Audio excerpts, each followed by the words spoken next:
ಅದಕ್ಕೆ ನಾನು ಹೇಳ್ದಲ್ಲ, ಮೊದಲಿಗೆ ನನಗೆ ಫಸ್ಟ್ ಇದೇನು ಬೇವರ್ಸಿಗೆ ಪಾತ್ರ ಅಂತ ಅನ್ನಿಸ್ತು. ಆಮೇಲೆ ಹಂಗೆ ಬೇರೆ ಏನಾಗುತ್ತೆ. ಅದಕ್ಕೋಸ್ಕರ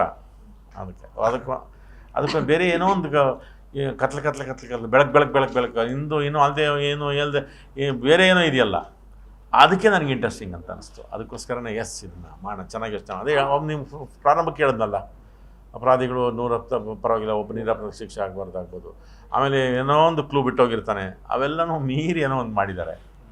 ಈ ಕೆಲಸ ಮಾಡ್ತಿದ್ದೀವಿ, ಅದರಿಂದ ನಾನು ಅದರದ್ದು ಬಿಟ್ಕೊಟ್ಬಿಟ್ರೆ ಇವರು ಹೆಂಗೆ ಸಾರ್ ಅಂತಾರೆ, ಅದೇನು ಹೇಳೋಕ್ಕಾಗಲ್ಲ. ಆದರೆ ಆ ಥರದ್ದು ಒಂದು ಬೇರೆ ಥರ ಇದೆ. ಅದಕ್ಕೋಸ್ಕರ ನಾನು ಒಪ್ಕೊಂಡಿದ್ದು.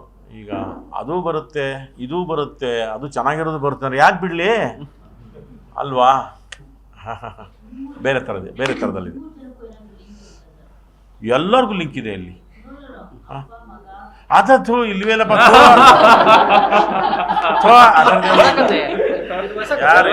ಯಾರಿಗಾರು ಲವರ್ ಇಲ್ಲ, ಈ ಹುಡುಗಿ ನನ್ನ ಲವರ್ ಅಲ್ಲ, ಇವ್ರು ನನ್ನ ಲವರ್ ಅಲ್ಲ, ಅವ್ರ ಅಪ್ಪ ಅಲ್ಲ, ಯಾರು ಏನಿಲ್ಲ. ಆದ್ರೆ ಒಂದೇನು ಗೊತ್ತಾ, ಕಥೆ ಇದೆ ಚೆನ್ನಾಗಿದೆ, ಬೇರೆ ಥರ. ಹಾ,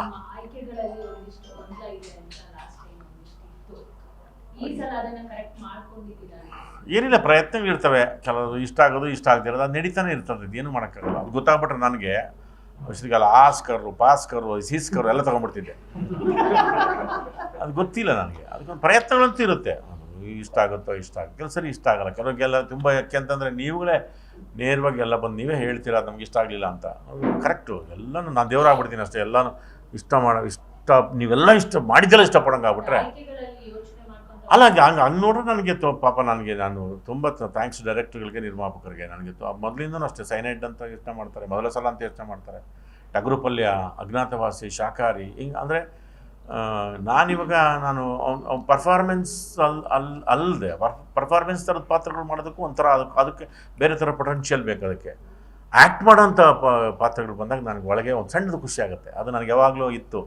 ಅದು ನನಗೆ ಸೈನೈಡಲ್ಲೇ ಓಪನ್ ಆಯಿತು, ಆ ಬ್ರಾಂಚು ಟಕ್ ಅಂದ್ಬಿಟ್ಟು ಓಪನ್ ಆಯಿತು. ಇದು ನನಗೆ ಬೇಕಿತ್ತಿದ್ದು ಅಂತ. ಯಾಕಂದರೆ ನಾಟಕದಲ್ಲಿ ಅದನ್ನು ಮಾಡ್ಕೊಂಡು ಬಂದಿದ್ದರಿಂದ ನನಗೆ ಆ ಬ್ರಾಂಚ್ ಓಪನ್ ಆಯಿತು. ರಿಯಲಿಸ್ಟಿಕ್ಕಾಗಿ ತುಂಬ ಆ ಟ್ರೀಟ್ಮೆಂಟಲ್ಲಿ ಕೆಲಸ ಮಾಡಬೇಕು ಅಂತ ಅದು ಬಂದಾಗ ಆ ಥರದವು ನನಗೆ ಬರ್ತಿದ್ದಾವೆ. ಅಜ್ಞಾತವಾದಿ, ಶಾಕಾಹಾರಿ ಆಗ್ಬೋದು. ಅದು ತುಂಬ ರಿಯಲಿಸ್ಟಿಕ್ಕಾಗಿ ಇರೋ ಪಾತ್ರ ನಾನು ಇರ್ತೀನಿ ಅಷ್ಟೇ. ಅದು ಡೂಯಿಂಗ್ ಅಲ್ಲ. ಆ ಥರದ ಪಾತ್ರಗಳು ಬಂದಾಗ ನನಗೆ ಇದು ಸ್ವಲ್ಪ ಒಂದು 80% ಆ ಥರ ಇದೆ ನನಗಿದೆ. ಆಮೇಲಿಂದ ಸ್ವಲ್ಪ ಇದೆ. ನಾನು ಫಸ್ಟ್ ಪ್ರಾರಂಭಕ್ಕೆ ಹೇಳಿದೆ ಬೇವರ್ಸಿ ಅಂದ್ಬಿಟ್ಟು, ಅದು ಇಂದು ಒಂದು 20-30% ಹಂಗಾಗುತ್ತೆ. ಆಮೇಲಿಂದ ಬರ್ತಾ ಅದಕ್ಕೆ ಬೇರೆ ಥರದ್ದು. ನನಗೀಗ ಅದು ನನಗೆ ಬರಲಿಲ್ಲ, ಅಯ್ಯೋ ನನಗೆ ಅದೇ ಬೇಕು ಅಂದರೆ ನನಗೆ ಸಿನಿಕ್ತನ ಬಂದ್ಬಿಡುತ್ತೆ.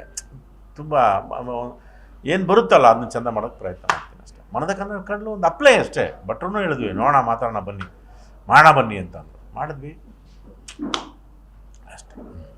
ಎಸ್, ಮಂದರ್ ಅವರು ಒಂದು ಇದು ಮಾಡೋ ಜೆನ್ಜಿ ಕ್ಯಾರೆಕ್ಟರ್ ನೋಡಿ. ಇದರಲ್ಲಿ ನಾವು ಒಂದು ಪ್ರಮುಖವಾಗಿ ತೋರಿಸಿರೋದು ಏನು ಅಂದರೆ ಮಿಲೇನಿಯಲ್ ವರ್ಸಸ್ ಜೆನ್ಜಿ. ಆ ಥಾಟ್ಸ್ ಏನಿದೆ, ಆ ಥಾಟ್ಸ್ ಐಡಿಯಾಲಜೀಸ್ ಏನಿದೆ, ಐಡಿಯಾಲಜೀಸ್ ಮಧ್ಯೆ ಸ್ಟಾರ್ಟ್ ಆಗೋ ಕಥೆ.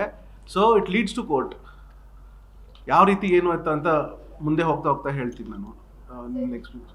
ನಾವು ರತ್ನ ಪ್ರಪಂಚ ನೋಡಿ ಫ್ಯಾಮಿಲಿ ಅಂದ್ರೆ ಹಿಂಗಿರ್ಬೇಕು, ಆ ಫ್ಯಾಮಿಲಿ ವ್ಯಾಲ್ಯೂಸ್ ನ ತಿಳ್ಕೊಂಡಿದ್ವಿ. ಈಗ ಪಾರ್ಥನ್ ಪ್ರಪಂಚ ನೋಡಿ ಈ ಜನರೇಷನ್, ನಮ್ಮ ಜನರೇಷನ್ ಏನ್ ತಿಳ್ಸಕ್ ಹೊರಟಿದ್ದೀರ ನಮ್ಮ ಜನರೇಷನ್?